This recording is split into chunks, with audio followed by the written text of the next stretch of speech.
2, 1. Good evening, man. Good evening. How are you? I'm fantastic, and I'm thankful. I'm very happy you're here. I've been looking forward to this conversation. Like I was saying before we started, you're a very multifaceted guy. You're very busy. You do a lot of things, so I'm really appreciative of your time. Before we get into what we came to talk about, I just want to give a little bit of an insight, I guess, into what you do and then what your company helps men overcome. Well, what I do is that I actually help men, to end their out of control sexual behavior with porn, masturbation, and sex. Yeah. And yeah, that's what we do, man. And how long have you been doing this for? For about 4 to 5 years now. That's awesome. Yeah. So before we get into what the actual problem is and how it's affecting men as at large and stuff like that. Sure. What got you interested into working in this field of study? Because it's very, not only is it, it's niche in the fact that not a lot of people talk about it. It's a very widespread issue, but it's not talked about too much. Maybe up until like 18 months ago. Yeah. I started seeing it pop. Like the NoFap subreddit's been around for a long time, and Sure. I think it's been like a quietly known problem. Like, hey, like there's a reason this is 18 and above. Hey, there's a reason there's a stigma behind it. But up until like 18 months ago, nobody really talked about it. What got you interested in working in this field? Well, first of all, it was actually my mentor who got me interested in it, right? J.K. Mazy, he's the founder and head coach of the Porn Reboot system. That's the name of our system. You have an amazing podcast that goes with it as well. I want to get that in front as well. Thank you. They have an amazing podcast. If you listen to this, you need to go listen to that. It's amazing. Thank you. Yeah, you can look us up on Spotify or any podcast, Apple Podcasts, right? And we actually just hit our, I think, 512 episodes now. So that's really thanks to our head coach and founder, who put a lot of countless hours of speaking to the men, that we are helping. And I've known him for actually 12 years now. That's awesome. Yeah, he's been my mentor for in life, in business, for many years. How did you two end up meeting? We actually met during an internship. Okay. Yeah, that was when I actually used to sell books door to door in the South, and he was my manager. Okay. At that point, yeah. So, that's cool. Yeah, so he recruited me. Yeah. So he's the one that got you into it. What made you stick around? Well, first of all, he's an amazing guy, right? And I definitely owe a lot of the considerations about the way I live and the way I carry myself to him. And yeah, there's a lot of things that I actually do now in terms of even, I think we just get along very well because of our interests. We're pretty much like two different people, but we have very, very similar personality traits and also ambition. And at the same time, we also want to help people, right? And I've always seen a lot of empathy from him and compassion from him just as a human being. And only about 5 or so years ago, then when we actually got out of our last business together, right? So I did the door-to-door sales for 5 summers when I was going to college in St. John's College in Santa Fe, New Mexico. That's how my connection to New Mexico is. And then he recruited me for the door-to-door. Then he was doing that for 11 summers. I did that for 5 summers. And during school year, we would actually go to colleges and universities and recruit students, right? To do a summer internship. There's no guarantees, straight commission, to learn a skill, a soft skill that most people would never learn, right? and we will knock on doors, about like 1,000 doors a summer. And what 3 type of months. books were you guys selling? Oh, we were selling educational books and Bibles. Oh, wow. Yeah. So, education books about what specifically? I'm proud to announce that the podcast is now officially sponsored by the fine people over at Chop Chili Company. Guys, this is some of the best chili you can get here in the state of New Mexico, and they are online as well as in stores. They can be found at Smith's, Albertsons, Sprouts, John Brooks, and Lowe's Corner Market. They have 3 amazing flavors that you see here, and they also have frozen green chili that you can get online. Go on over to the website, chopchilico.com, and get yourself some amazing chili today. Or was it like math, a broad? Okay. reading, writing, science, it's for like kids from K to, to 12. Oh, okay. Yeah. Interesting. Yeah, K to 12. So, and then What was a your deep pitch sell. for the Bible? I'm curious. Oh, it was a study Bible. So that's Yeah. why it actually has like features that help them save time. And so that when they actually show up, into the church, they actually know what the pastor is talking about rather than just, okay, where do I find this scripture, right? So it was it's a really amazing feature that the book sells themselves really, right? And we actually have like a whole set of books, about like 11 books. So those books were heavy, man. About like 50 pounds. Oh, shit. I'm serious, yeah. Yeah, I bet. I don't doubt that at all. Oh, man. Yeah. So, but anyway, that's more like a precursor to how I actually came about to do what I do now, right? With elevator recovery. My mentor actually had been doing this for 11 years now, since 2012, and he's been helping men, right? And only about like 4 to 5 years, then he just reached out to me, hey, and this is something that I've been doing actually on the side for a while. I would like to actually grow because there's more and more people, more demand that we need. So yeah, I got on board, to become one of the executive reboot strategists. So. And so that's about 2000 and like end of 2017 going to 18 18 ish. Okay. around 18, 19, yeah. So what did your program and the recovery in general, right? Like what did this field look like pre-pandemic and then post-pandemic? Because of course we heard about like the COVID cases rising and businesses shutting down, people losing money, all that stuff.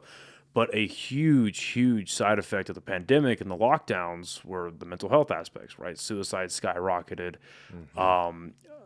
reportings of depression, anxiety, those skyrocketed, divorces skyrocketed, stuff like that. Like I got a friend of mine, he's a state police officer in Clovis, very small town.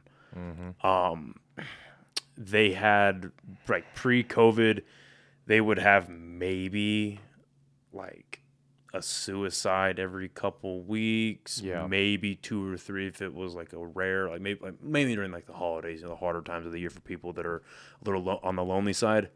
But they started having like 3 suicides a week. Yeah. And that's, I don't know if you've ever been to Clovis. It's a tiny little place. I've been through it. You've been through, yeah, exactly. That sounds about right. Yep. Tiny little place. But even they were having like 3 suicides a week, right?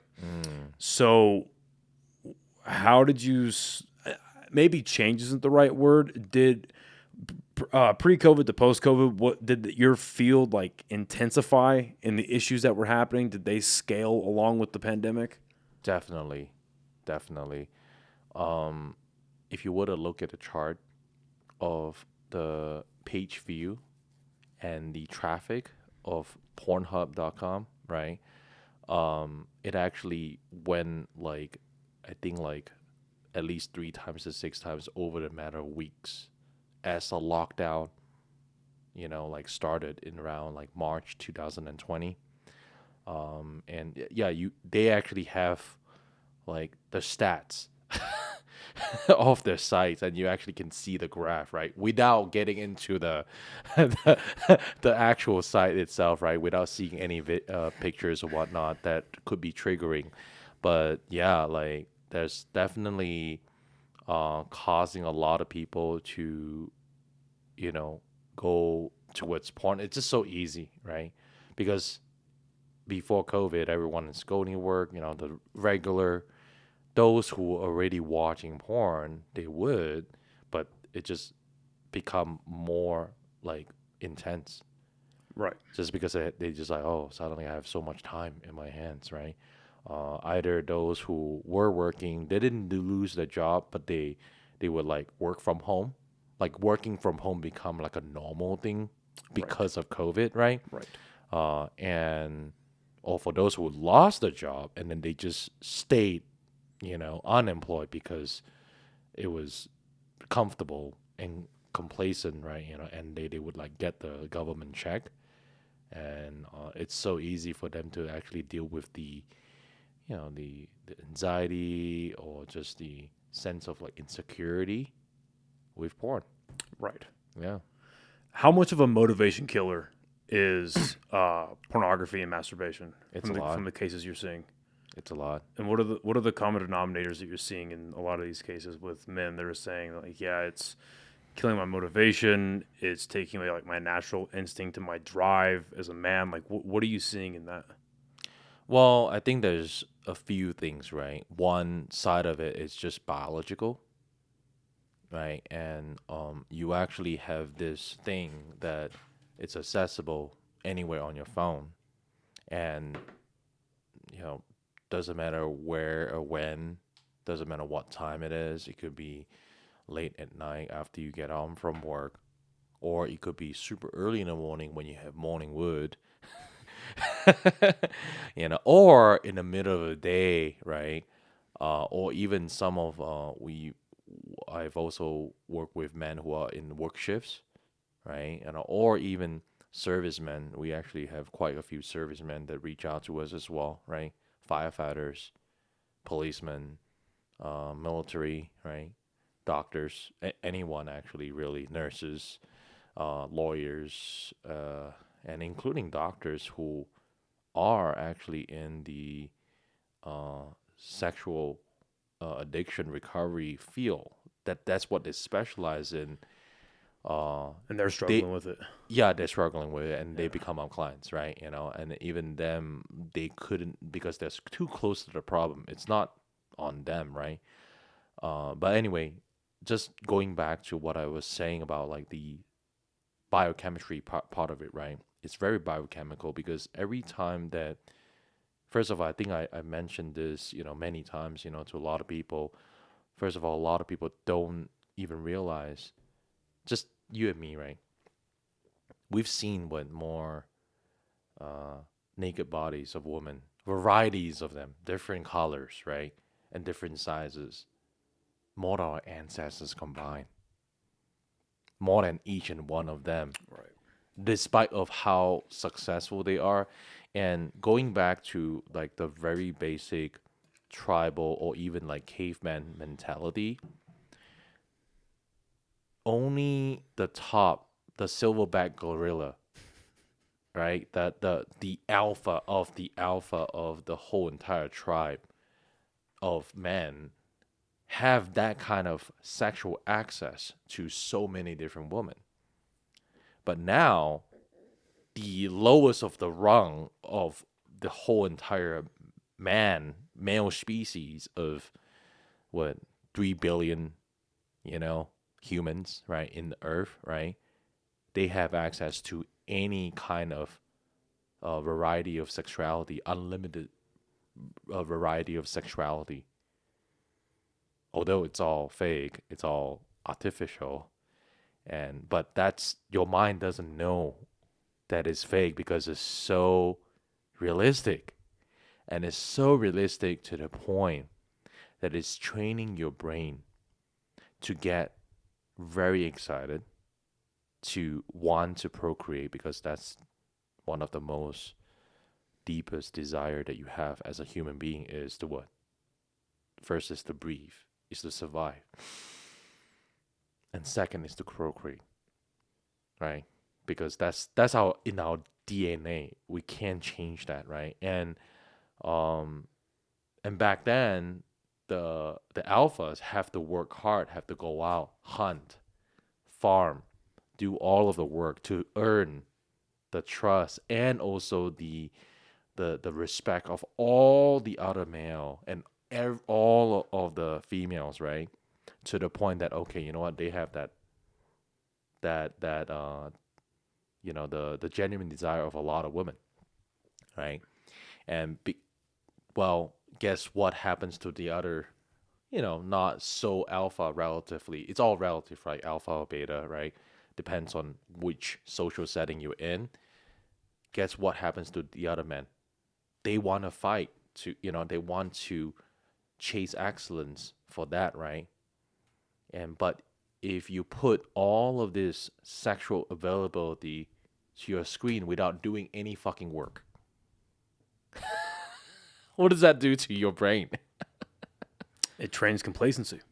Yeah, exactly. It trains laziness, right? Exactly. Well, and I think that's an important point to make is you're not labeling, like you extrapolate that and bring it to modern times. You're not labeling anyone alpha or beta or labeling them as lesser based on who they are as a person. You are, when in this context, you're doing it strictly based off of how much of a hardworking person you are, how respectable you are in a social setting, and what ability, again, like you were saying, because I don't know why people don't want to say this anymore, but the number one prerogative of animals, to include humans, just like you said, other than surviving, is to procreate. And through that, sex is the end all be all, because without sex, you do not continue the human race. You just don't. You don't do it, right? So that is what you're working. I mean, that is what you're working towards. So when when you're saying, yeah, like when anyone says, yeah, my goal in life is to eventually have a family and have a wife and have kids. Yeah, well, how do you have all that, right? Through being a desirable sexual partner. Yep. And then having the ability to procreate. Yep. And what's interesting about this like new drug, this new addiction that's kind of rearing its face, is it strips away both. Yeah. It makes you less, because like women are, and they have to be. They absolutely have to be. Women are gatekeepers of any type of sexual access, sexual progress, but their imperative, just as much as our imperative, in my opinion, as our imperative as men, is to become the best that we can be, to be the best providers, the hardest working person that we can, all that type of stuff, the good head of a household, like the more traditional values that are kind of sort of going by the wayside. But as much as it is our imperative to display ourselves as the best version of that archetype, it is imperative on women to be the best gatekeeper of their own sexuality, of their own ability to procreate as humanly possible. Because at the end of the day, they are choosing who they mate with. Sure. They are choosing. Sure. And like you just said, it's only the top 1% of male, whether it's now, whether it's thousands of years ago, I can just go, I want you. I want you. I want you. You got a sister. Like, it's only the 1% of guys that can do it. Everyone else has to work for it and display themselves. Yeah, it's the damn Brazilian of the time. Yeah. If you would. Yeah. Right? Yeah. So, but, and the reason why I bring up women as gatekeepers is women have that like sixth sense generally of when they talk to a guy, spend time with, it's like, oh, you're like, no matter how well you may be able to articulate yourself, you're not that cool. Yeah. You're really not the shit. Okay, I'm going to move on and find somebody else. It's happened to every male at every stage of their lives, because when you come across that female, they just, whatever you were putting off, maybe maybe you don't know, they knew you're not who you pretend to be, or we're just not a good match. One of those two. Yeah. And what's interesting about pornography is, so it's adding to that undesirability, and then it's adding to I've heard you speak about this multiple times. It's the porn-induced erectile dysfunction. It's literally taking away your ability to have kids. It is taking away, it's not making them infertile. Sure. But what's the point of having a gun if you can't fire it? Yeah. Or even enjoy it. Yeah, exactly. Or even enjoy real intimacy, right? And so thank you for saying that. I was just about to bring that up. So I want to get into the erectile dysfunctional aspect. Like I think that's like one of the most obvious signs to men that have that addiction, where it's like, oh shit, why can I only get it up for a computer screen or my phone screen? Yeah. Right. Yeah. But let's talk about the intimacy aspect for a little bit. Sure. So, how do I put this? So, our dopamine receptors as humans now are getting absolutely bombarded with just feedback. Yeah. Whether it's, it's the term for it now is just doom scrolling through Instagram, Facebook, TikTok's the big one, right? You look at even through someone who's it doesn't even have a social media addiction, just a normal 9-to-5 office working person. Yeah. They're in front of a screen all day. Yeah. They come home, they go and they watch TV all night, go home and watch TV all night, or even if they go to the gym, they go to a regular commercial gym. Every gym these days has TVs in them. Almost every single one. That's why I love going to the gym that I go to, because there are no screens in that place. Nice. It is literally brick walls and weights. That's it. And that's how I want to keep it, right? But even then, if you're at the gym and you listen to your music, how are you monitoring your music? Your phone. Oh, I'm just waiting between sets. I'll look at Instagram real quick. And it's like, oh, fuck. There goes 5 minutes, right? So the average person today is just getting bombarded with feedback and lights and colors and sounds. Yeah. And so for the individual that's addicted to pornography,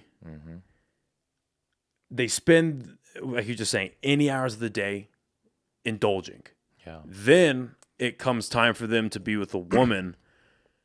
Is it their brain and their dopamine receptors are so overloaded and are so normalized to that, so that when they get with a one person in an intimate setting, that the human is lesser than the technology? Or is it the human is not necessarily lesser, but it's so far out of the purview, like it's so different. There aren't any fabricated sounds. There isn't a bullshit storyline behind it. There's not, because what's interesting about porn is like they start out on a softer category, and for addicts, they go and go and go and go and go and go. Yeah. So when you're only with one partner, you're not seeing a bunch of people on a screen, or you're not whatever it is.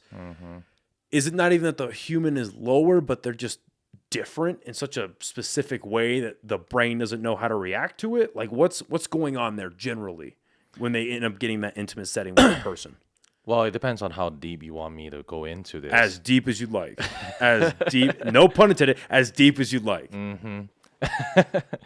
Well, first of all, there's a lot of different layers in this, right?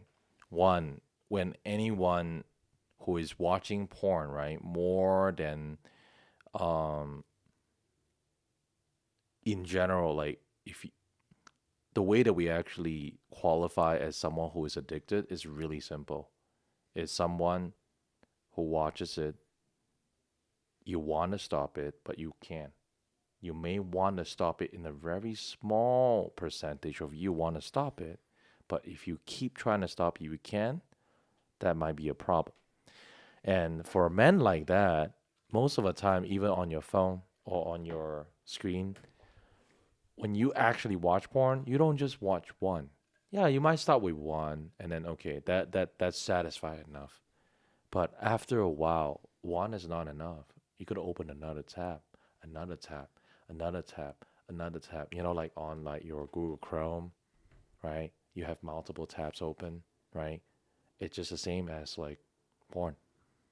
Except that like now within like literally microseconds, you can go from one size to to another size, one flavor to another, so to speak, right? One genre to another, one storyline to another. A lot of guys, they're like, oh no, I don't really watch it. I'm only watching it for the storyline. Come on, bro. You've heard that? Yeah. Come on now. Come on now. Come on now. Come on now. We know why you're watching it, Come okay? on. Like I've been there before because I also used to struggle with this, right? In my 20s, and it was a compulsive behavior. It was out of control, right? And when you actually watching that, right, to that level, how does that the same as you meeting someone that you're attracted, to at the bar or the coffee shop, and you actually like, oh, okay, you actually make a eye contact with her, and you build rapport with her, right? And tease a little bit, and you actually get to know her, right? And you finally got your courage up to ask her out on a date, an actual date, and you actually pick her up or like, meet up, in the same place, and you build rapport again, and you make fun, with each other, and you get to a point that you actually have fun, and all the way to the point that, oh shit, like when you're actually having sex, oh wait, I thought like, if you're addicted to porn, or if you're like so used to using porn as your arousal, right? What happens when you're actually having real sex? Oh wait, I don't know why I don't really like this. Wait, because there's some smell here. You don't smell anything when you're watching a fucking screen. Okay. Oh, and not Depending only on who that, you're with, it might be a good thing, you know? yeah, sure. But Sorry. no, you're fine. You're fine. No, it's a real thing. Like Yeah, it if is. let's say you find someone who actually you're really attracted to, right? Naturally, the pheromones is actually good, right? And you really like everything about them, right? But when you're so used to using a screen as your stimulation, well, guess what? Some couples, right, have reported that they have to have, like, the man has to have screen on, porn on, for him to actually enjoy sex with the wife or with the partner, right? To even get up, right? And not only that, the mechanism, okay, of masturbation, even masturbation, the sensation of you jerking off with your hand and with vagina is very different. Just the sensation part of that, guys, you know what I'm talking about. I don't want. I know I'm getting really like. No, the subject calls for it. Yeah, Yeah. yeah. No. It does, because, and that's what happens to a man who have porn-induced erectile dysfunction, right?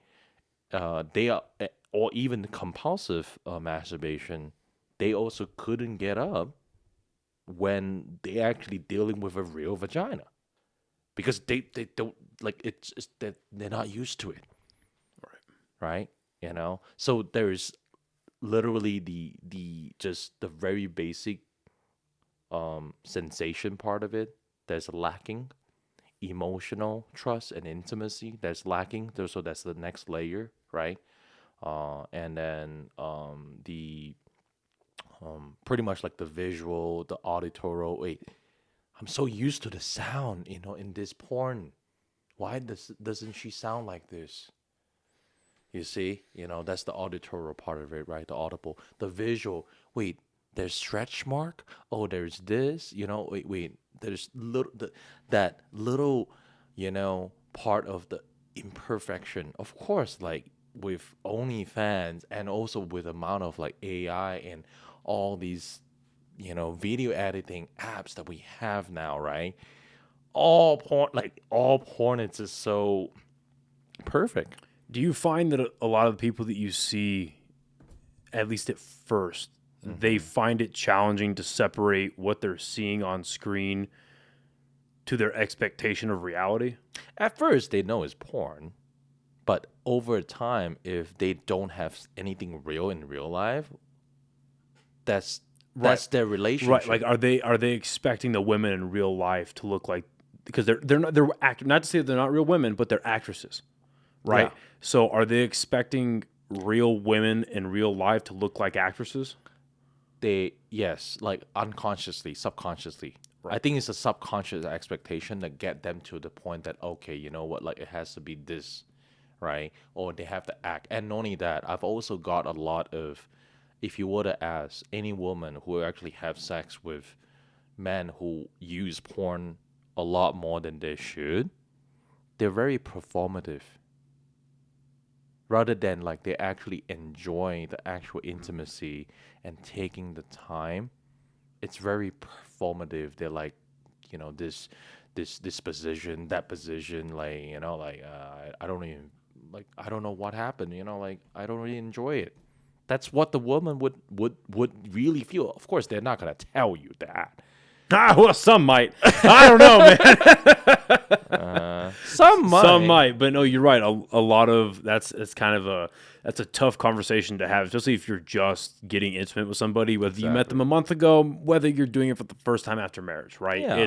That is a tough conversation to have. Yeah, and just so that we're on track with this, right? In terms of like, as guys, getting more and deeper into the addiction, the vanilla porn doesn't work in anymore. They're gonna get into the next one and the next one. That's how they actually develop to the point that like, okay, you know what? I need like something different, right? Where it becomes pretty much like even some content that is illegal, or even they start acting out outside of their moral imperative, right? Where they would like, oh, you know what? I'm gonna start spending money, right? That's one side of it. Or I'm gonna go more frequent, to strip clubs, right? And at some point, or even getting a hand job, right? At massage parlor, right? And a lot of those acts are actually illegal. Right. Some of those, and of course prostitutes as well, right? And to the point that's why, like at some certain level, there are men actually, they would literally lose, money, like thousands, like I've heard hundreds of thousands of money just to spend on prostitutes. Yeah. Right. I mean, okay, well that's not surprising. Yeah, there's a prostitute. I mean, that's what helps prop up Vegas. Oh, big business in Vegas is escort services. Sure. Yeah. But we all know what's going on. Yeah. Come on now. Sure. Right. Well, legally, you suppose, I think it's legal to have prostitution in Nevada except Vegas. I think it's the other way. Oh, I should have a producer here, but I think what I remember reading about Vegas is the escort service is perfectly legal. Escort is perfectly legal, but prostitution is not. Prostitution is not in Vegas, I believe. Yeah, it's not legal there. Yeah, but I think there's some prostitution is actually perfectly legal in the state. Some parts of the state. Interesting. I'm gonna look into that. Yeah, look into that. That's interesting. And I definitely want to get into the more, because you're right. It starts and it's just like, that's why I've heard a lot online being called the new drug, is because it acts like a drug. And it has the same. I remember reading it has the same effect on your brain as heroin. So it starts out, as small bumps, small dosages, small things, and then it just escalates. And I definitely want to get into the more violent or possibly, illegal side of it here in a bit. But more towards the beginning stages of it. Sure. What are common denominators that you're finding with men that, because I mean, especially today, I don't think it's an exaggeration to say that 95% of men on a somewhat regular basis watch pornography, right? Or some form of it. Right. Because if you are spending a little bit more time than you need to, right, on Instagram, come on. Yeah. Right. Yeah, unless you actually have very, very clear boundaries on how you use it, and only you would know. Yeah, because I think that's a good thing to put out as well, is that it's subjective. Like you were talking about a little bit earlier about how, there's some couples that are having sex and having pornography on so that the male can get it up and eventually ejaculate. Yeah. But on the other hand, there are couples that they both enjoy putting pornography on, and they have sex and they have their kinks and whatever it is, like, because the act of sexual intercourse itself has such a wide spectrum of things that happen and things that couples are into. And I mean, I have my own personal, not only just interest, but just my own personal value set when it comes to that, right? Sure. And I know it's all subjective, and I'm never gonna be one to pass judgment on that. But I do think it's important to say that, to each their own, but with some instances, there may be some underlying things going on that maybe they don't want to recognize at that point. And it seems that the more and more that people look into pornography, there's not good coming out of it. There's only bad. Yeah. Like, there's only Yeah. bad things. The more that people, whether it's reporters or journalists, independent researchers that look into whether it's looking into the industry, look into the psychology of the performers, like, there's nothing positive that's coming out of it. You know what I mean? Like, I've yet to find it, especially in the last 18 months, that the pornography addiction conversation has become closer to mainstream. There's nothing good coming out of it. So anyway, so I was saying, generally, what's the causation behind men taking their minimal to moderate pornography use and now turning it into almost like ritualistic to over usage of this, let's say, substance? What are the triggering factors, common issues that you're finding when you speak to men that do this? Well, in our Porn Reboot system, we actually have a scale, if you would, right? The 6 levels of porn addiction, right? Level 1 is like the very mild user that would often, like, find something, get triggered on any platforms, right? It could be a movie, it could be a TV show, Right. it could be it could be just something, or it could be just something that you heard from somewhere, right? Just something that arouses you. That arouses you. Like, it could be like even like a picture or an idea of your ex, and then you started like looking into it. Then from one thing leads to another, and then you go to a point you find yourself on a porn site. Right. So that's level 1. Right? That's level 1, right? That's like on the more like kind of like innocent, like stumbling on porn kind of site, right? To the point of like level 6 where it becomes, when you actually cross legal boundaries, legal issues, or even like moral issues, right? There is a part of you is deeply like hating yourself, a part of yourself, right? There's a huge part, literally disintegration, right?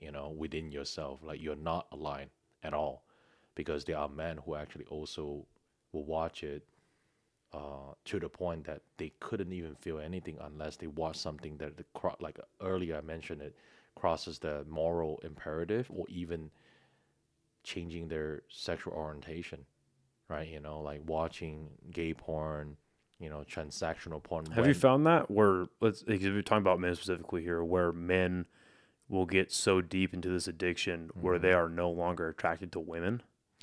They're still attracted to women, but in order for them to actually get like that certain level of dopamine, the endorphins, the combination of serotonin, right? Because you gotta understand, men, when we get aroused, for us to get from arousal to orgasm, it doesn't take that long of a time in general, right? Hey, That's listen, just man, men. I have like 3 things I pride myself on, Uh-huh. and one of them's stamina. No, just kidding. Okay. Anyway, just But kidding. relatively, if Yeah. you were to compare with Yeah. woman Right. has a more sustainable arousal pattern in terms of orgasm. Yeah. Men, once the orgasm, the serotonin kicks in, you just want to fucking fall asleep, right? Right. That's just normal, biology. Because of that, when men are watching porn, they don't just watch. At first, they're like, okay, that's enough. Then, as they become more and more compulsive, they want to elongate that period. What do? Instead of getting off, they would edge and edge and edge. So, in order for them to keep the edge, they will watch, open more tabs, and from one category to the next category, to the point that like they don't even feel that excited, because it's just like heroin, right? The opioid receptor, it keeps feeding that opioid, right? To the point that it will fill up to the certain tolerance, that in order for them to feel normal, their tolerance level is already increased to the point that that's why they cross that line. Once they cross that line, okay, they feel normal again. Then until the next time they need to cross a line again. right? Towards like transactional porn. And some of them even got to a point that they would like started getting on Grindr, or even getting on just anonymous sex, online, right? With men. Because why? It's relatively easier for them to find another man who want to act out compared to like trying to find another woman when they themselves are feeling like that kind of like weirdness. Right. And after that, what happens? Shame and guilt. And I'm not saying that you have to actually get towards that level to even feel the shame and guilt. Actually, the most common one is actually at the level 1. Most people are probably 1, 2, and 3 before they even get to 4 and 5. Right? And I think it's interesting to just say this as well. Like, it's sad, but that's a fact that people aren't really talking about. Is like there tends to just be more degeneracy and more like, I guess, sexual openness, not only on just dating apps, but the anonymous sex sites between men. Like, that's a statistic. Like, that's just a fucking fact. But I've never heard it articulated that way, and it makes perfect sense. You're just men that are doing this. They're taking it. They're finding the next extreme. They're finding the next dopamine hit. Yeah, it's not like they want to do it. It's more like their brain. They're feeding their brain. Yeah, because the brain, it's got to a point. It's just like any drug or any plant or drug, including marijuana as well, right? When it reaches to a certain point, you reach a tolerance level. Right. And you need a higher dose to feel something. Yep. It's just like alcohol. It's the same thing as well. So that is the same thing that you actually presses. But the only problem is that it's inside you. You are creating it. You don't even have to go out and buy or order something. As long as you keep that internet bill up, that's all you need. Yeah. Or you could even like, you might actually sometimes some people would even like cheat themselves. They try to quit. They're not watching porn, but they're like, still feeding off of like what they remember. They're still, like triggering that similar. So fantasy, it's actually when you get to a point that you cannot differentiate reality and like something that is actually acting. That's why you see men sending like weird messages, DMs to girls. Why? Because they have completely warped sense of what the normal social human being are supposed to actually interact, and they lost the social cues. They lost all of that skills. Yeah, because it's one thing to be a horny single guy. Yeah. Maybe you've had a couple drinks, maybe you haven't. Maybe it's like, hey, that girl's pretty. I'm gonna say hi with a couple of hearts, or I'm gonna try to flirt. But that's one thing. Sure. But yeah, that's a whole other thing. I see. We've all seen the screenshots on Reddit or on Instagram or whatever it is of these vile fucking messages. Oh yeah. It's like you're opening with that. Yeah, you're opening with that, or even opening with like dick pic. Like what the fuck? Like really, Yeah, it's one. And again, it's one thing if the girl's receptive to it, if that is a mutual understanding that the two of you have. Yeah, but it's a whole other thing if it's just a random chick that you thought was hot, and you're like, that's what I'm gonna do. Yeah, like without any feedback. Yeah. So you brought up a term, edging, and that is something that I found researching this. And it's interesting because March of 2020, I was put on antidepressants, and I was put on Wellbutrin. Mm-hmm. And basically the way it was described to me is because I finally went and saw some mental health help because I really needed it at the time. Good. And the long story short of it, the doctor, he was like, "Oh yeah, dude, you have like clinical depression. Like we need to figure and like acute anxiety. Like we need to actually like try out some things." So they put me on a very low dosage of Wellbutrin, and I'm not on it anymore, thankfully. But it had its place, and it did help out. But what was interesting about it is the way he described it was because for whatever reason, I would find out later through blood work, it was due to very extremely low levels of testosterone.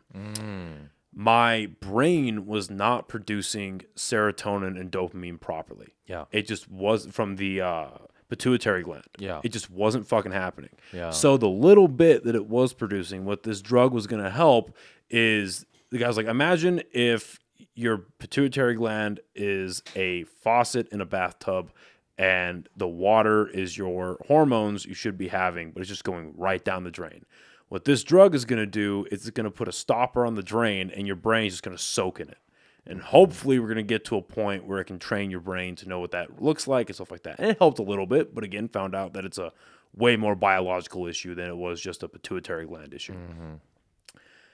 So that analogy, and then what I found in researching the term edging and stuff like that, that's basically what you're doing, or what a man is doing when he does that. You're keeping your brain in a state of where that dopamine is just firing off. Yep. That serotonin Constantly. is firing off, and the brain is just soaking in it.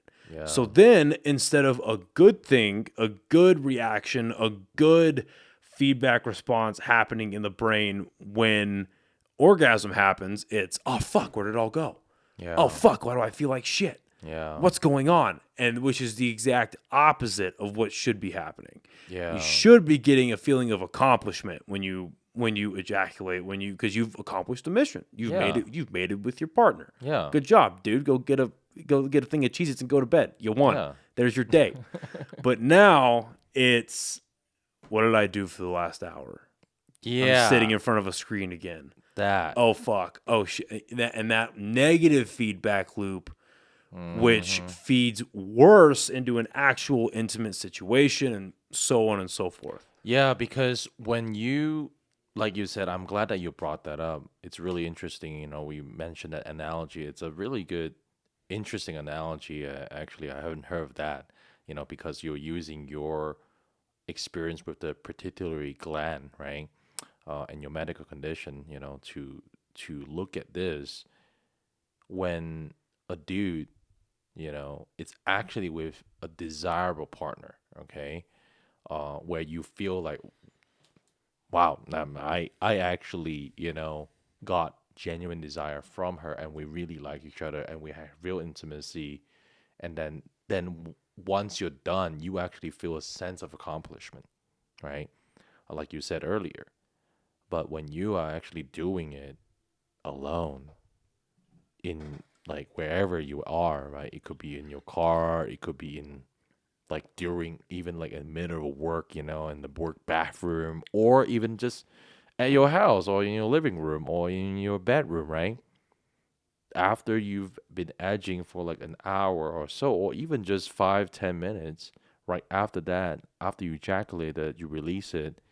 At some moment, that moment is like, okay, you know what? I'm done. I feel comfortable.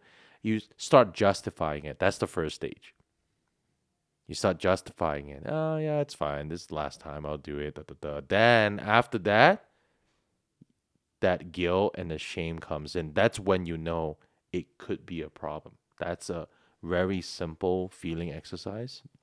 If you want to double check it, after you sleep, and you wake up again and you think about it again, if you still feel that sense of shame, it means that your body wants to end this, actually. Yeah. Right? Because when that shame comes from where? Comes from you, like you didn't actually do what you need to do to earn the genuine desire from women, right? But you actually get off anyway. But like at the same time, it doesn't match. There's a huge misalignment, right? You usually do, like, you have that sensation only when you have real intimacy and you have a partnership, but you don't. Right. So that actually accentuates your loneliness even more.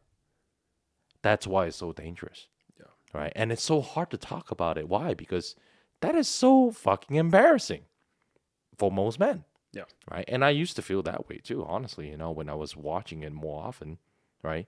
Like way more often, and then until to the point that it's been a while I actually even thought about using porn ever. right? It's been years, personally, right? And then we have men who actually come to us, from actually 11 years ago, report to us of the transformation, of like certain things in life that they're actually able to gain because of this. Let's talk about wake-up calls. Yeah.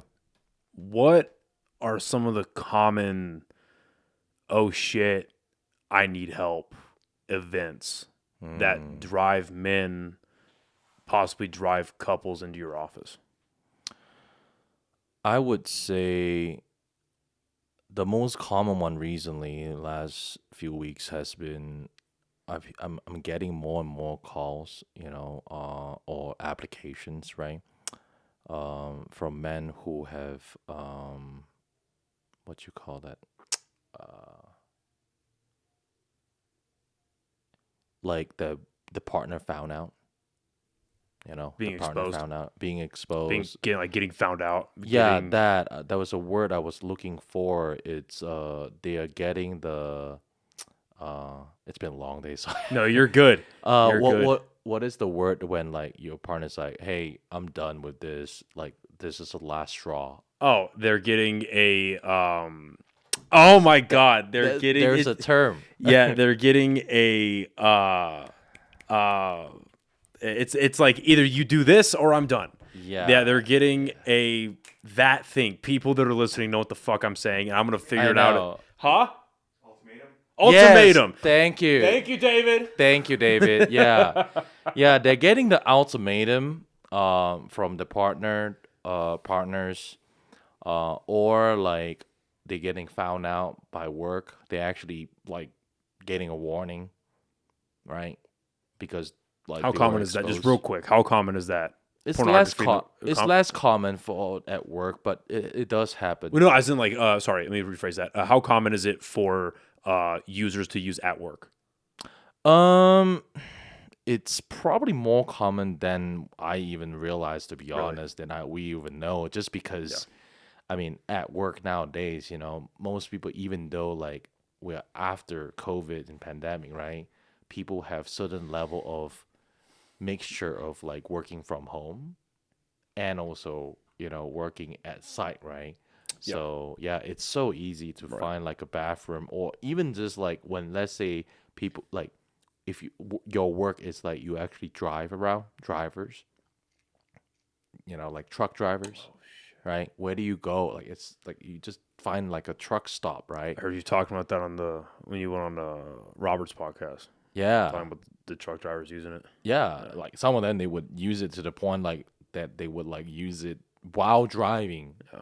Like, they were even masturbating while driving, right? Jesus Christ. Yeah, I know. Yeah, like I mean, again, my buddy, who's a stater, he reported to a wreck because what happened, the dude, his nose was broken, like right down the bridge, and then I think it was the bottom like bone right in the eye socket got punched in, and almost fucking whatever connects your eye to what connects it to your brain. I don't know what that's called. So I'm not smart, but like whatever that is, almost got hit because of how far the bone went in. Because this guy, he was driving and he was watching like Netflix or some shit, right? Yeah. And the genius had like a high seated steering wheel. Yeah. And he had taped his phone to the steering wheel. Oh yeah. And he wasn't paying attention. Yep. Veered into the lane. Yeah. Head on with another vehicle. Airbag deploys.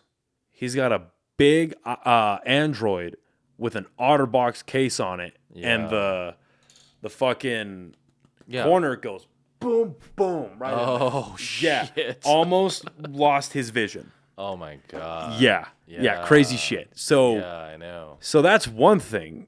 Yeah. I'm not condoning that, obviously, but it's one thing to be watching Netflix while driving. Oh yeah, no. Whole other thing to be driving one-handed. That's insane. Yeah. That is fucking insane. Okay. Yeah. Well, and also looking at your phone as well, right? Yeah. But just imagine that some the more extreme ones, right? They actually have masturbating while driving, like while watching, right? That's crazy. It is, yeah, but that's Anyway, yeah, kind of rare, you know. Yeah, like, but with there's the- cases like that, right? There is. So back to the ultimatum part of it. So that's one Sure. of the reasons. What are some of the other like wake up calls that these people are coming Yeah, into your I office would. with? Yeah, I would say like men who also just suddenly like that they actually, you know, I would say even men actually started getting to self awareness, self development, right? They actually started like taking care of themselves and to become more self aware. Actually, we get a lot more of those men. Those men are probably like more ideal to actually reach out for help. Because they're like, okay, this isn't an issue, but I see the road this goes down, and I need this out of my life. Yeah, Right. yeah. So that's like the really pretty much like the best time for you to ask for help, right? Yeah. Most men, what they will do, they will go through, I would say like 4 phases, right? So one is like the denial stage, okay, just like any addiction, Yeah. right? And after the self denial stage, then okay, you know what, I have a problem. Then they're like, okay, you know what, I can still do it myself, especially with porn addiction specifically, high speed internet porn, right? Why? Because it's so hard for them to talk about it or be it's so shameful, right? And then or the more religious ones, right? Or like the more conventional ones, what they will do, they will go to therapists, counselors, right? Well, I mean, it probably happened more often like years ago when my mentor first started, right?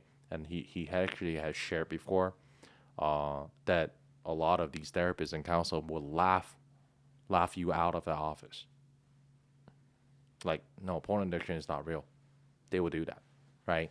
And even it's less common now. Now I think slowly, like you said earlier, the awareness of porn become a real addiction. It's become more and more mainstream, and thank goodness that World Health Organization actually just labeled, right, officially last year, sexual addiction is real. Like you could have out of control sexual behavior. Right. And I'd imagine for most men that say they have a sex addiction, in reality, they have a porn addiction because they don't have that great of a sexual access like we were talking about earlier. Oh, yeah. They might say it's a sex addiction or think it's a sex addiction, but in reality, using pornography and having sex with a lot of women are two very different ballparks. Oh, yeah. You have to become like one of these, like you say, the 1% men, right? Like them Brazilian, to even like have a real sex addiction. Well, a lot of men who actually have financial resources, right? They will have prostitution addiction, actually, or even escort addiction, or even OnlyFans addiction, if you want to be very specific. Because at the end of the day, what they're looking for connection. But the problem is those connection deep down inside, they know it's fake. They know it's not real. They're lying to themselves every single time they go on there. It's predicated on money, so there's no way. Yeah, you cannot constitute that as real. No, well, they want to believe that though. Right. So they would like get themselves and buy themselves into it. They literally put themselves into the trance mode to the point that this is a real shit, right? Right. So yeah. Yeah. Okay. Yeah. And then what was so any other like I guess I would say like instances that are bringing men into your office? Just any major ones like that? Yeah, I would say mostly it's like when the wife found out, or when the fiance, or someone found out, right? Whether that's they get the ultimatum or the actual relationship ends. Like there's that big of like, okay, my life is altered because of my actions. I need to fix or entrepreneurs, right? Or even sales professionals, right? They actually realize that their performance is actually like lower. They're feeling brain fog, right? They couldn't really focus, right? All they think about is trying to let me not act out. I don't want to do it. Like you have to use so much willpower just try to actually like push away that sensation, that urge, to the point that guess what? Willpower doesn't work with try to deal with porn addiction. Right. And I think a lot of it too is like we were talking about a little bit earlier, we're already such a stimulated society. Yeah. It's hard to focus anyway. Yeah. Like for most of us, I mean, I can speak for myself. Like it is, I have to. So I stay off my phone at work. Yeah. I've stopped listening and watching a podcast at work altogether on my phone. I will put it on my computer monitor, like my work monitors. I've got like my laptop that's closed, and I have 2 monitors. Yeah. So sure. I put my phone away altogether. Yeah. And if I want to listen to a podcast, I'll do it off that, because I know the moment that I pull this out, I'm like, oh, I'm listening to some fucking Rogan, and then it's like, okay, Instagram, okay, now I'm playing Tetris for like 30 minutes. You know what I mean? So it's already a challenge to stay focused, especially just like I said, just society at large. And then you tack on the fact that whenever your brain is at its most hyper aware, mating. You're stimulating it, like you're talking about a million different tabs, a bunch of different images, videos, sounds. Yeah. And it's, again, because everything on, just social media sites in general, but anything that is curating and providing content, they have algorithms built into their sites to keep you on. Oh, yeah. Like the algorithm on Pornhub is probably no less sophisticated than the one on YouTube. And that's the whole point, is to keep you on that site as long as possible. Definitely. Keep that ad revenue going as much as possible. And, like, I was fucking flabbergasted. I cannot believe, and this is a true story. Today, I'm on Facebook, and, Facebook now has, like, the short videos, right? You can scroll through. Yeah. My algorithm on Facebook typically now is just like podcast clips, Call of Duty clips, and like memes. That's pretty much it for my videos. Yeah. Scrolling through. I get an ad for the dick pill, and it is full frontal pornography. Oh, yeah. On Facebook. No, but I expect that on Twitter. You know what I mean? Reddit, no doubt. Yeah. I was shocked to see it on Facebook. Oh, yeah. I had never seen it before. Oh, yeah. I was like, what fucking app am I on? Like, Yeah. am I on Facebook? But yeah, so it's everywhere now. Yeah. Right? And so, yeah, how common is it for men to walk in and be like, I thought I could do it by myself, but that's not working out, so now I'm here. How common is that? Oh, very common. Like, well. And why doesn't in your opinion, why doesn't willpower work? Willpower, because, well, first of all, most men who are watching porn now, right, in the 20s or 30s or even 40s, when was the first time they actually exposed to porn? God, isn't the average age now like 12 years old? No, the average age now today is actually 6 years old. Jesus Christ. Kids, right? 6. Yeah. What about 7 years ago, it's around 13 years old. Okay. So what's the most common method of exposure? A friend show you, right, on a phone nowadays, right? So it's mostly internet. It's mostly on your phone. Yeah. Right? Because now kids have phone. Right. Kids have like access to do you like just imagine you, like, how old are you? I'm 26. Yeah. So imagine like you when you're like 10 years old or 6 years old, you have a phone. Yeah. Like that this. was not even a thing. Yeah, exactly. I didn't get my first phone. Well, no. How old was I in? I had a phone in the 5th grade, but it was like the little flip-up phone where you only had the 5. Yeah, I didn't have that. Not 4K. Yeah, no. Nowadays, kids have 4K phone and access to it. Right? Yeah. It's crazy. Yeah, no, I didn't get a fucking touchscreen until like sophomore or junior year of high school. Yeah. Around there. Not 4K. That's funny. I know. Okay, so it's through the internet, it's through smartphones. Fuck, I lost my train of thought. That was funny. That was funny. We're talking about how they exposed to it. Yeah, they're exposed to it. Yeah. Okay. So, right. So why doesn't willpower work? And then you talked about how early they get exposed to it. Yeah, and then the reason willpower doesn't work is because you've been trained to actually, that's your sexuality since teenage years. So most men who actually still watch porn now, right? They've never really had a adult life without pornography. essentially there's a certain level of relationship with porn. Yeah. So there's nothing to recover, right? Because it was never It was never like a reality. Yeah, It was never a reality. That's been your reality. It's been normalized since the jump. Beginning. Yeah. So how you supposed and for the first time you may actually come across no fap challenge. I'm gonna try to actually stop this, right? And you couldn't. What does that mean? It means that it's probably in your psyche a little bit too deep than you can actually stop it willpower. If you can stop willpower, you actually don't have a problem, right?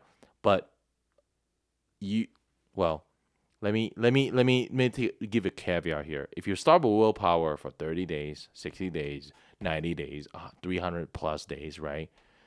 It doesn't really mean anything. If let's say you just need one trigger, one emotional trigger, or even one frustration, things doesn't go your way in your life, or like you feel bored and you get triggered back into it, right? Because willpower at some point it would deplete. Well, I would imagine if someone if they're saying they made it to over triple digits of days on willpower alone, that's not just willpower. I'd imagine they're finding ways to circumvent those triggering events as that time is going on.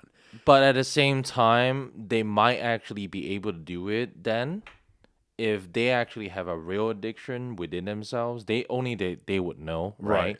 Or they have to actually open up their mind and consider this, of course. But I actually have men, who was like, they try to quit. They were able to stay away for 2 years. But one crazy emotional event happened and then they got triggered. And after that, they never able to actually control anymore. Spiral. They just go down and spiral for months or even years. So, actually, I think a good way to end this is let's talk about recovery and the sustainment of the maintenance of recovery, as you guys have put in one of your podcast episodes. Mm-hmm. Because obviously everyone's heard of like the 12-step program, Sure, right? For like alcoholism, and I think Narcotics Anonymous uses 12-step. Do they use that same thing? All of them are all 12-step. They are all designed for substance abuse, right? Which is very, very different than porn addiction. In what way? In a lot of ways. Well, first of all, the access of it. Yeah. Right. Substance abuse, you need something external. I was going to say, because even though the effects are similar, the actual method of indulgence is much different. Yeah. First of all, it's way easier to set strong boundaries with any substances. How do you set strong boundaries with something that's inside you? You are the one who produces it. You see, that's why willpower doesn't work, because first of all, you don't have anything to recover. You've never really lived a life that is porn free yet. The whole entirety of your life, right? That's why we call it porn reboot. You have to reboot your entire life. You have to change your habits, your lifestyle, and your self-image. And until your self-image is completely changed, that, I'm a man who doesn't watch porn. That's how you feel, right? When no one is watching, and that's exactly what it is. Then that's the only way that you actually get there. And of course, quitting is actually the easiest part. Maintaining is the hardest. So briefly, I guess. Sure. What is your guys' version of the 12 steps? What does that look like? Well, first of all, 12 steps and a porn reboot system is very, very different in one thing, okay? In 12 steps, you literally have to accept, once an addict, always an addict. Like, you live with this for the rest of your life. In porn reboot system, you do not have to. Right. You can change. You can rewire your brain away from all of the wiring that's been done for many, many years. I've always, we have to get into it now, but I've always had a challenging philosophy with that, the whole once an addict, always an addict thing. Yeah. Well, because I've read more than a few stories, and they're very tragic, where like these guys that have been hooked on like opiates mainly, right? Whether it's heroin, whether it's the actual painkillers that are prescribed or what have you. Mm-hmm. I remember reading a specific story on Reddit where this guy, and this was coming from a doctor that had to provide over him after he involuntarily relapsed. This guy hooked on heroin all through his like teenage years into his 20s, got his shit together, was clean, got married, built a business, 6-figure salary, all this kind of stuff, has kids, great life, turned it around. Dude ends up having a medical instance where he needs to get surgery. Doesn't disclose to these doctors that he used to be a fucking addict. They shoot him up with the pain pills or with the painkillers because it's post surgery, right? Yeah. They give him painkillers, gets out of the hospital, immediately relapses, loses his whole life, back down the drain. So there's stuff like that where it's like, okay, once an addict, always an addict. Okay, maybe because it's biological, but yeah, I don't know. I've always struggled with the whole because I know people that have put down. Like for me, I think personally, I think we all choose our addictions in life because everyone's addicted to something. Like for me, I know that it's caffeine and tobacco. I know that's what it is. How do I know? Because I've had about 450 milligrams of caffeine today, and this has been my best friend today. It's what I enjoy. Yeah. Right. And pornography used to be a big one in my life. This is why I was so excited to get you in here. Yeah. Because as someone that does not use and stuff like that, it's interesting to get a real professional perspective on this. Right. But I think we all do, to some point, we choose our addictions, and you were talking about earlier about the justification. You all kind of choose how long you really want that to live in your life. Yeah. Before you start seeking outside help and stuff like that. So when you guys are doing your program for these men, what does, generally speaking, that process look like? And you already started with, it's not by not accepting the I'll always live with it, I'll always be an addict, that type of shit. What does the rest of that look like for these men? Well, first of all, they have to define their reboot, right? That's one of the things that we always tell men, and that's actually the process they actually have to go through as part of the program if they would actually be accepted to any of our coaching programs. And we like, I think I mentioned a few times, we do have a waiting list, and we do have very strict protocols that we follow to even qualify men who actually have genuine desire to change. What are a couple of those qualifiers? Well, first of all, they actually have to be open-minded, coachable, and they have to be willing to actually prioritize this in their life. If they're not, it's not going to work. Yeah. So that's a few simple ones, right? And essentially, in as opposed to what happens in 12 steps when you go to 12 steps, right? How do you introduce yourself? Hey, I'm so and so. And I'm an addict. Yeah, and I'm an addict. So you start. Hi, GT. Yeah. If you guys seen movies with that shows like AA and SAA, Fight Club. Yeah. you don't really you do see the very positive, right? They got the coin, right? Which is good, right? I'm not saying that it doesn't work. It works very well for drugs and alcohol. Okay. Oh yeah, this is not a bashing. No, it's not Any anonymous sessions thing. Exactly. This is not. Yeah. Though outlining the differences. Actually, we even have clients still go there because of the actual in-person brotherhood that they feel. However, the way that they actually would use this, it's different because they cannot keep identifying themselves as an addict. If you start your sentences. Yeah. It's a mental thing for sure. Oh, for sure. Yeah. That's one of the best pieces of advice I've gotten from a musician friend of mine. He's the bass player and one of the founding members of the Mango Cakes. Me and him were having a conversation. J-Bess? Yeah, J-Bess. Great guy. Yeah. We were having a conversation over text about a week and a half, 2 weeks ago. Because I had gone to his show, and he introduced me to a friend of his. And he goes, hey, I think his name was Matt. And he goes, hey, Matt, this is Noah. He's a podcaster and a comedian. Yeah. And I was like, okay, maybe the first one, but the second one, I don't believe that for a fuck. I ran with it, but I was like, in the back of my head, I'm like, I've only done like 2 shows and 1 mic. I'm not gonna fucking own that, whatever. Mm-hmm. But I texted him the next day, I was like, hey man, like I was thinking about it. You're the first person to do that, like introduce me that way. As a comedian, like I don't know if I haven't earned that, but I appreciate the gesture. Like I want you to know that I appreciate it more than anything else. And he goes, well, yeah, you've only done 2 shows, but you need to mentally accept yourself as what you want to be, so you can become it. Yep. So the inverse of that, if you're just saying, if you're 15 years sober, which is a phenomenal accomplishment for those who need it, it's phenomenal. But there's obviously I've never been there, so I can't speak for an addict. Yeah. But fuck, man. But you call yourself an addict every time. That's got to be a kick to the chest. Yeah, you know? Yeah. Well, I mean, I think it goes back to self-image, right? Yeah. It goes back to self-image, and only that, like, you know, as someone who was addicted to porn, and then there's no porn anonymous, you know, like there's no PA, not right? yet. There's only SA, Sexaholics Anonymous, right? There's good. I will give it 5 to 8 years. Yeah. Especially when AI starts taking off with pornography, I will give it 5 to 8 years until there's a pornography addiction anonymous. I'm telling you, man. Well, even that, we'll see how it works, you know. But like with SA, you're sitting next to like someone who actually is a child molester. Yeah.